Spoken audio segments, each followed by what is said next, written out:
ഈ ഇടയ്ക്ക് വേറൊരു നടി ഒരു സ്റ്റേജിൽ കയറി വന്ന് അവിടെ ഇരുന്നതെന്ന് പറഞ്ഞാൽ അവർ ബാത്റൂമിൽ പോയിട്ട് വന്നതുപോലെ ആയിരിക്കുന്നത്. ഈ ഒരു ഷർട്ട് മാത്രം ഇട്ടിട്ട്, ഒരു യെല്ലോ ഷർട്ട്, ഇപ്പോൾ വൈറലായ ഒരു കേസാണ് അത്. ഈ എന്തിനാ ബാത്റൂമിൽ പോയിട്ട് വരുന്ന? അത് നമുക്ക് ബാത്റൂമിൽ ഉപയോഗിക്കേണ്ട ഡ്രസ്സ് ഉണ്ട്, ബെഡ്റൂമിൽ ഉപയോഗിക്കേണ്ടതുണ്ട്, വീട്ടിൽ ഉപയോഗിക്കേണ്ടതുണ്ട്, പുറത്ത് ഉപയോഗിക്കേണ്ടത്. മാന്യമായ വസ്ത്രം എന്നുള്ളത് കൊണ്ട് അങ്ങ് ഉദ്ദേശിക്കുന്നത് എന്താ? ഏറ്റവും സമാധാനപരമായാണ് ഞാൻ ചോദിക്കുന്നത്. പോക്സോ കേസ് എടുത്ത് ഹണി റോസിനെ ജയിലിലടയ്ക്കണമെന്നാണ് ഞാൻ പറഞ്ഞത്. അതിൽ പറഞ്ഞതാണ് ഞാൻ പറഞ്ഞ കാര്യം. സിനിമാ സെറ്റിൽ ഉപയോഗിക്കുന്നത് പോലെ വച്ചുകെട്ടെന്ന് പറയാൻ മനസ്സിലാവുമല്ലോ. അജിത് കുമാർ ഇപ്പൊ ഈ പറഞ്ഞ ഈ ബോഡി ഷെയ്മിങ് അല്ലെങ്കിൽ വച്ചുകെട്ട് എന്നുള്ള ഒരു വാക്ക് അവരെ പറ്റി പരാമർശിച്ചതിൽ ഞങ്ങൾക്ക് ആർക്കും യാതൊരു ബന്ധവും ഇല്ലാന്ന് ഞാൻ ഇവിടെ തുറന്നു പറയണം. അത് അദ്ദേഹത്തിന്റെ മാത്രം പരാമർശമാണ്. ബോച്ചെ തന്നെ പറഞ്ഞിട്ടുണ്ട്, ഞാനത് പറഞ്ഞിട്ടുണ്ട്. അങ്ങനെ ഒരു തമാശ രൂപേണയാണെങ്കിലും അല്ലെങ്കിലും ഞാനത് പറഞ്ഞിട്ടുണ്ട്. പറഞ്ഞിട്ടില്ല എന്നുള്ളത് ഞാൻ പറയുന്നില്ല. അത് അവരെ വിഷമിപ്പിച്ചെങ്കിൽ ഞാൻ മാപ്പ് പറയുന്നു എന്ന് പോലും ബോച്ചെ പറഞ്ഞിട്ടുണ്ട്. അദ്ദേഹം മാപ്പ് പറഞ്ഞുവെങ്കിൽ അത് അവിടെ വെച്ച് മാന്യമായിട്ട് നിർത്തണ്ടായിരുന്നു. അതല്ലേ ശരി. അത് നമ്മളിപ്പോ എന്നോടൊരാള് തെറ്റ് ചെയ്തു, ശരി, തെറ്റ് ചെയ്തോ ഇല്ലയോ എന്തോ ആയിക്കോട്ടെ, അദ്ദേഹം ആ കേസ് ഏറ്റെടുത്ത്, ആ തെറ്റ് ഏറ്റെടുത്ത് അദ്ദേഹം മാപ്പ് പറഞ്ഞാൽ അത് അവിടെ വെച്ച് ക്ലോസ് ചെയ്യണ്ടേ. കാര്യം പീഡിപ്പിച്ചതല്ലല്ലോ. ദ്വയാർത്ഥം പറഞ്ഞ രീതി അനുസരിച്ചിട്ടാണെങ്കിൽ ആദ്യം ചെയ്യേണ്ടത് നമ്മുടെ എം എം മണിയെ പോലുള്ളവരല്ലേ ആദ്യം അറസ്റ്റ് ചെയ്യേണ്ടത്, കേസെടുക്കേണ്ടത്. അങ്ങനെ ചെയ്തിട്ടുണ്ടോ? ഹണി റോസ് പറഞ്ഞത് കേരളത്തിലെ സ്ത്രീകൾക്ക് വേണ്ടി ഞാൻ ഒരു യുദ്ധം പ്രഖ്യാപിക്കുന്നു. ആ യുദ്ധം ഇപ്പൊ എവിടെ? ചീറ്റിപ്പോയില്ലേ? നമ്മുടെ രാജ്യത്ത് പുരുഷന്മാരുടെ ആത്മഹത്യാ നിരക്ക് സ്ത്രീകളെക്കാൾ കൂടുതലാണ് എന്നാണ് ഈ അടുത്ത് പുറത്തു വന്ന ഒരു പഠന റിപ്പോർട്ടിൽ പറയുന്നത്. അങ്ങനെയാണെങ്കിൽ സ്ത്രീകളെക്കാൾ കൂടുതൽ മാനസിക സംഘർഷങ്ങൾ അനുഭവിക്കുന്നത് പുരുഷന്മാരാണെന്ന് തന്നെ പറയേണ്ടി വരും. അത്തരത്തിൽ നമ്മുടെ പുരുഷന്മാർക്ക് വേണ്ടി സംസാരിക്കാനും രാജ്യത്ത് ആരെങ്കിലും ഒക്കെ വേണം. കാരണം ഈ പുരുഷന്മാരിൽ ആത്മഹത്യാ നിരക്ക് വർദ്ധിക്കുന്നതിനുള്ള പ്രധാന കാരണം പങ്കാളിയുമായുള്ള ചില പ്രശ്നങ്ങളാണ് എന്നൊക്കെയാണ് പറയുന്നത്. അങ്ങനെയാണ് പഠന റിപ്പോർട്ട് സൂചിപ്പിക്കുന്നത്. അങ്ങനെയെങ്കിൽ നമ്മുടെ സംസ്ഥാനത്ത് പുരുഷന്മാർക്ക് വേണ്ടി സംസാരിക്കാനുള്ളത് നമ്മുടെ കേരള മെൻസ് അസോസിയേഷനാണ്. പക്ഷേ നമ്മുടെ ഈ മെൻസ് അസോസിയേഷൻ എടുക്കുന്ന ചില കാര്യങ്ങൾ, അവരുടെ ചില തീരുമാനങ്ങൾ, അവരുടെ ചില ആക്ടിവിറ്റീസ് ചിലർക്കെന്നല്ല ഭൂരിഭാഗം ആളുകൾക്കും ഒട്ടും ഡൈജസ്റ്റ് ആവാത്ത തരത്തിലുള്ള ചില കാര്യങ്ങളാണ്. അവരുടെ ചില പെരുമാറ്റങ്ങളൊക്കെ ഈ അടുത്ത് വാർത്തകളിൽ നിറഞ്ഞു നിന്നിരുന്നു. അങ്ങനെയെങ്കിൽ കേരള മെൻസ് അസോസിയേഷന്റെ പ്രവർത്തനങ്ങൾ ശരിയായ ദിശയിലാണോ എന്ന് പരിശോധിക്കേണ്ടതുണ്ട്. അതിനെക്കുറിച്ച് കൂടുതൽ സംസാരിക്കാൻ കഴിയുക തീർച്ചയായും കേരള മെൻസ് അസോസിയേഷന്റെ ചെയർമാന് തന്നെയായിരിക്കും. Kerala men's association chairman Ajith കുമാറാണ് ഇന്നത്തെ നമ്മുടെ അതിഥി. സ്വാഗതം sir. Okay, Kerala men's association വാർത്തകളിൽ ഇങ്ങനെ വിവാദങ്ങൾ ഉണ്ടാക്കുന്നുണ്ട്. ഏറ്റവും ഒടുവിൽ ബോച്ചെ വെടിക്കെട്ടോടുകൂടി സ്വീകരിച്ചതാണ് വാർത്തകളിൽ നിറഞ്ഞു നിന്നത്. നിങ്ങളുടെ ചില ആക്ടിവിറ്റീസ് ഒട്ടും ആൾക്കാർക്ക് ദഹിക്കുന്നില്ല. വളരെ വളരെ വിവാദങ്ങളുണ്ട്. വളരെ വളരെ എന്താ പറയുക, നെഗറ്റീവ് കമൻസുകൾ വരുന്നുണ്ട്. കേരളത്തിൽ ഒരു മെൻസ് അസോസിയേഷൻ്റെ ആവശ്യമുണ്ടോ? തീർച്ചയായിട്ടും മെൻസ് അസോസിയേഷൻ വേണം. പക്ഷേ ഇപ്പോൾ നെഗറ്റീവ് കമൻസിൻ്റെ കാര്യം പറഞ്ഞു. സത്യം പറഞ്ഞാൽ ഞങ്ങൾ ഇടപെട്ടിട്ടുള്ള എല്ലാ കേസുകളും നെഗറ്റീവ് കമൻസ് അല്ല. ആ കമൻസ് നേരെ നോക്കാത്തതുകൊണ്ടായിരിക്കാം. ഒത്തിരി കംപ്ലീറ്റ് ജനപിന്തുണ ഉണ്ട്. ഈ ബോച്ചെ കേസായിക്കോട്ടെ, സവാദ് വിഷയമായിക്കോട്ടെ, അതിന് മുന്നേ ഉണ്ടായ 2-3 കേസുകൾ, ഞങ്ങൾ ഇടപെട്ട കേസുകളെല്ലാം ഈ എന്തിനു പറയുന്നു, ബോച്ചെ കേസിൽ ബോച്ചെ വയനാട് നിന്ന് അറസ്റ്റല്ല, കസ്റ്റഡിയിലെടുത്ത് കൊണ്ടുവരുന്ന ആ ടൈം, വാഹനത്തിൽ കൊണ്ടുവരുന്ന ടൈമിലാണ് എന്നെ കൈരളി ചാനലിൽ ചർച്ചയ്ക്ക് വിളിക്കുന്നത്. ആദ്യത്തെ ചർച്ചയാണ്. ബോച്ചയുമായിട്ട് സംബന്ധിച്ച് വേറൊരു ചർച്ച നടന്നിട്ടില്ല. ഫസ്റ്റ് ചർച്ചയാണ് നടക്കുന്നത്. അദ്ദേഹം ഇവിടെ സ്റ്റേഷനിൽ എറണാകുളത്ത് എത്തിയിട്ടില്ല. അപ്പോൾ അവിടെയാണ് ഞാൻ ആദ്യമായിട്ട് അദ്ദേഹത്തെ റിമാൻഡ് ചെയ്യുകയാണെങ്കിൽ, കേസെടുത്ത് അദ്ദേഹത്തെ റിമാൻഡ് ചെയ്യുകയാണെങ്കിൽ ഞങ്ങൾ പൂമാലയിട്ട് സ്വീകരിക്കും, അതും 2 ദിവസത്തിനകം ജാമ്യത്തിൽ ഇറക്കി പൂമാലയിട്ട് സ്വീകരിക്കുമെന്നാണ് ഞാൻ പറഞ്ഞിരുന്നത്. പക്ഷേ ഓക്കെ, നിങ്ങൾ ചെയ്തു. ബോച്ചെ പോലെ ഒരാളെ പോലീസ് കസ്റ്റഡിയിൽ വാങ്ങുന്നു, റിമാൻഡിലാവുന്നു, നിങ്ങൾ മാലയിട്ട് സ്വീകരിക്കുന്നു എന്നുള്ളതെല്ലാം ഓക്കെ. ബോച്ചെ തന്നെ പറഞ്ഞിട്ടുണ്ട്, ഞാനത് പറഞ്ഞിട്ടുണ്ട്. അങ്ങനെ ഒരു തമാശ രൂപേണയാണെങ്കിലും അല്ലെങ്കിലും ഞാനത് പറഞ്ഞിട്ടുണ്ട്. പറഞ്ഞിട്ടില്ല എന്നുള്ളത് ഞാൻ പറയുന്നില്ല. അത് അവരെ വിഷമിപ്പിച്ചെങ്കിൽ ഞാൻ മാപ്പ് പറയുന്നു എന്ന് പോലും ബോച്ചെ പറഞ്ഞിട്ടുണ്ട്.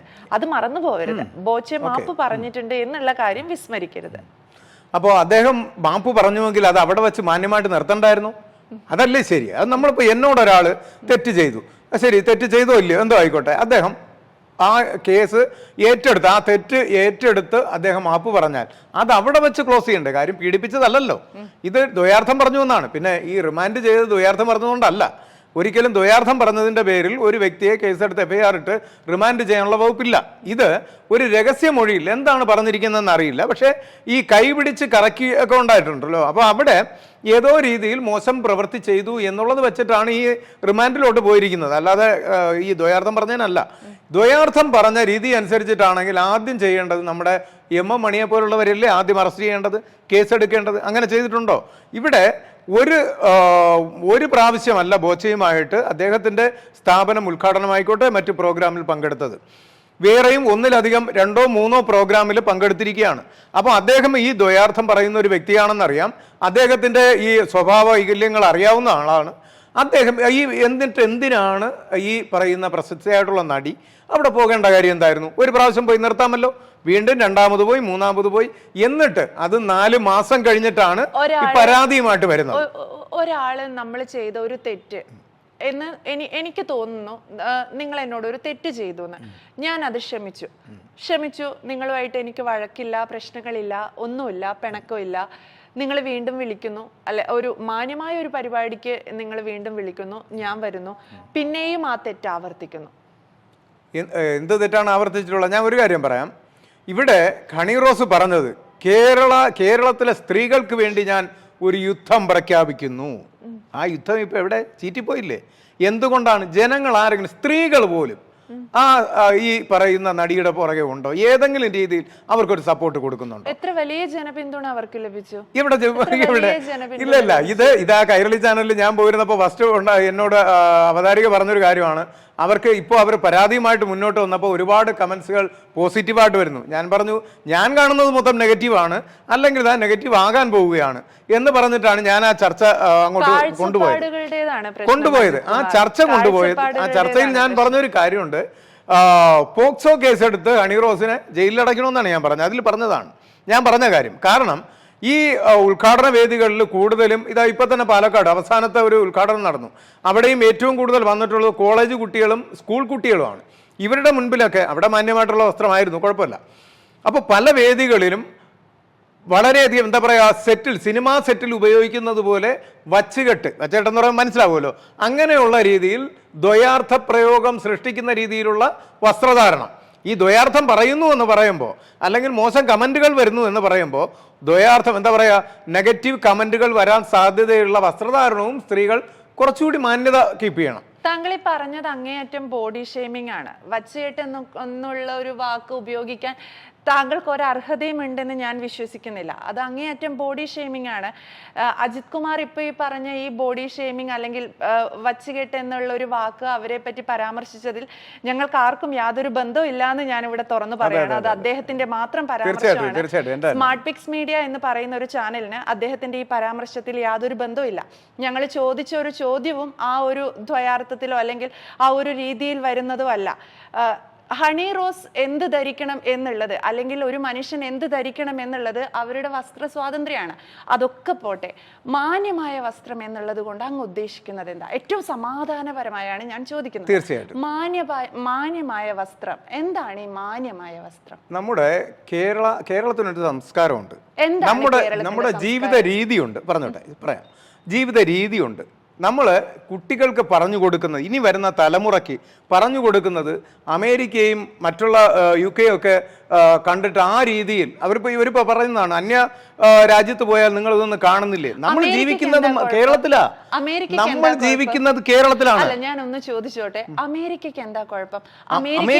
അമേരിക്കയ്ക്ക് ഒരു പ്രശ്നമില്ല. അമേരിക്കയിൽ ജോലി ചെയ്യുന്ന ആയിക്കോട്ടെ, അവിടെ കാണിക്കണം, ഇതൊക്കെ അവിടെ കാണിക്കണം. ഇത് കേരളമാണ്. അങ്ങനെയാണെങ്കിൽ അമേരിക്കക്കാരുടെ ടൂറിസ്റ്റുകളെ നമ്മൾ എന്തിനു പ്രോത്സാഹിപ്പിക്കണം? അവരിവിടെ വന്നിട്ട് സെറ്റും മുണ്ടും ഉടുത്ത് നടക്കണം എന്ന് പറഞ്ഞാൽ നടക്കുവോ? നടക്കണ്ട. അവര് സെറ്റും മുണ്ടും ഉടുക്കുന്നവർ ഒരുപാട് പേരുണ്ട്. അതിനെ നമ്മൾ തടുക്കുന്നില്ലല്ലോ, നമ്മളതിന് സ്വാഗതം ചെയ്യുകയല്ലേ. അപ്പോൾ അവിടെ ഉള്ളവർ എന്ത് ചെയ്യുന്നു എന്നുള്ളതല്ല. ഇവിടെ നമ്മൾ കേരളത്തിലാണല്ലോ ജീവിക്കുന്നത്.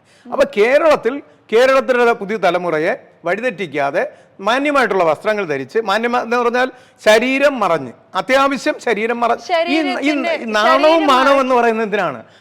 ഞാൻ പറയട്ടെ, ഈ ഇടയ്ക്ക് വേറൊരു നടി ഒരു സ്റ്റേജിൽ കയറി വന്ന് അവിടെ ഇരുന്നതെന്ന് പറഞ്ഞാൽ അവർ ബാത്റൂമിൽ പോയിട്ട് വന്നതുപോലെ ആയിരിക്കുന്നത്. ഈ ഒരു ഷർട്ട് മാത്രം ഇട്ടിട്ട്, ഒരു യെല്ലോ ഷർട്ട്, ഇപ്പോൾ വൈറലായ ഒരു കേസാണ് അത്.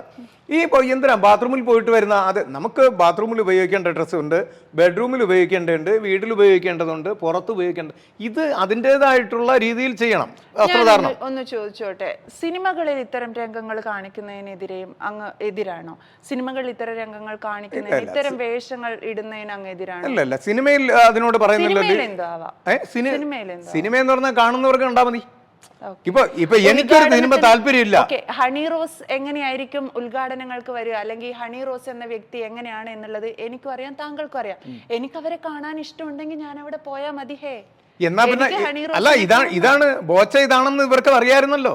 ബോച്ച ഇതാണെന്ന് അറിയാലോ, ബോച്ച ഇതാണെന്ന് അറിയാലോ. അപ്പൊ പിന്നെ എന്തിനാ ഇത് അറിഞ്ഞുകൊണ്ട് അങ്ങനെ പോകുന്നത്? ബോച്ച ഡബിൾ മീനിങ് പറയുന്ന ഒരാളാണ്.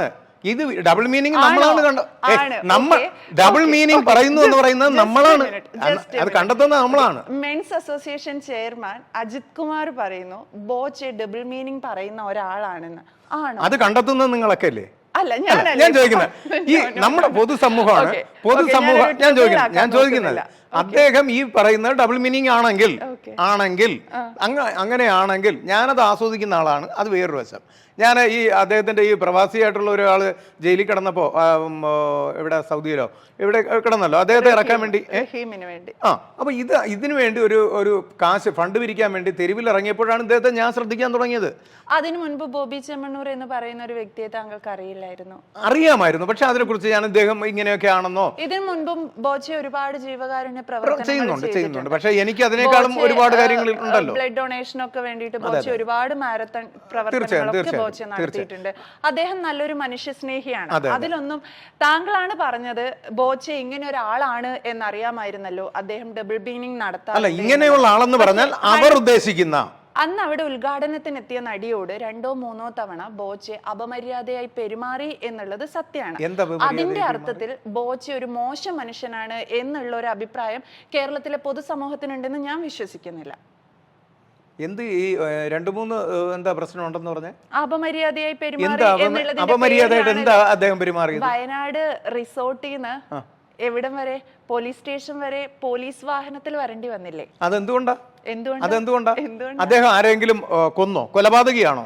അദ്ദേഹം ഏതെങ്കിലും ക്രിമിനൽ ബാക്ക്ഗ്രൗണ്ട് ഉള്ള ആളാണോ? ബലാത്സംഗം ചെയ്തോ? ഇതൊന്നുമില്ലല്ലോ. എന്തിന് അദ്ദേഹത്തെ ഇത്രയും ഒരു വലിയൊരു തീവ്രവാദിയെ കൊണ്ടുവരുന്നത് പോലെ അദ്ദേഹത്തെ അറസ്റ്റ് ചെയ്ത് കൊണ്ടുവരണം? ഇത് എല്ലാത്തിനും ഓരോ നിയമ നടപടികളുണ്ട്. ഇത് നോട്ടീസ് കൊടുത്താൽ അദ്ദേഹം വരുന്ന ഒരാളല്ലേ. അദ്ദേഹത്തിന് അങ്ങനെയാണെങ്കിൽ ഞാൻ ചോദിക്കട്ടെ, ഈ അടുത്ത കാലത്ത് കുറെ ബലാത്സംഗ കേസിൽ ഹേമ കമ്മിറ്റി റിപ്പോർട്ടുമായിട്ട് ബന്ധപ്പെട്ട് കുറെ വന്നല്ലോ. ഇവിടെ ആരെങ്കിലും അറസ്റ്റ് ചെയ്തോ? അതിനെ ഞാൻ ന്യായീകരിക്കുക ഒന്നുമല്ല. ഞാൻ അവരുടെ കൂടെയാണ്, ഈ പറഞ്ഞ നടന്മാരുടെ കൂടെയാണ്. കാര്യം വർഷങ്ങൾ കഴിഞ്ഞിട്ടാണ് ഇത് വന്നത്. അപ്പോൾ അതുകൊണ്ട് തന്നെ നടന്മാരുടെ കൂടെയാണ്, അവർക്ക് വേണ്ടി സംസാരിച്ച ആളും തന്നെയാണ്. പക്ഷേ എന്തുകൊണ്ട് അവർക്കെതിരെ ഒരു നടപടി ഉണ്ടായില്ല, ഒരു അറസ്റ്റ് ഉണ്ടായില്ല? അപ്പോൾ എന്തുകൊണ്ട് അവർക്ക് ജാമ്യം എടുക്കുവാനുള്ള ടൈം കൊടുത്തു? ഹൈക്കോടതി കിട്ടിയില്ല, നേരെ സുപ്രീം കോടതി പോയി ആണല്ലോ ഭൂരിഭാഗം പേരും എടുത്തത്. അപ്പോൾ അങ്ങനെ കൊടുത്തുവെങ്കിൽ എന്തുകൊണ്ട് ബോച്ച ഇങ്ങനെ എടുത്തോ പിടിച്ചോ എന്ന് പറഞ്ഞ് അദ്ദേഹത്തെ പോയി ഈ രായ്ക്ക് രാമായണം പോയി വയനാട് പോയി അദ്ദേഹത്തിൻ്റെ റിസോർട്ടിൽ നിന്ന് അറസ്റ്റ് ചെയ്ത് ഇവിടം വരെ ജീപ്പിൽ കൊണ്ടുവരണം? അപ്പോൾ ഇതിൻ്റെയൊക്കെ പിന്നിൽ ഒരു അജണ്ടയുണ്ട്. ഇവിടെ അത് മാത്രമല്ല, ഇവിടെ ഒരുപാട് സ്ത്രീകളുടെ ഒരുപാട് പ്രശ്നങ്ങൾ നമ്മുടെ കേരളത്തിൽ കിടക്കും. ഒരു വാക്കുണ്ട്, ആ കിടക്കുമ്പോൾ മുഖ്യമന്ത്രിയും DGP ഒക്കെ ഇടപെട്ട് ഈ നടിക്ക് വേണ്ടിയിട്ട് ഉടനെ നടിയെ വിളിക്കുന്നു, സംസാരിക്കുന്നു. അവർക്ക് വേണ്ടി എന്താ ഇവർക്ക് പ്രത്യേകത?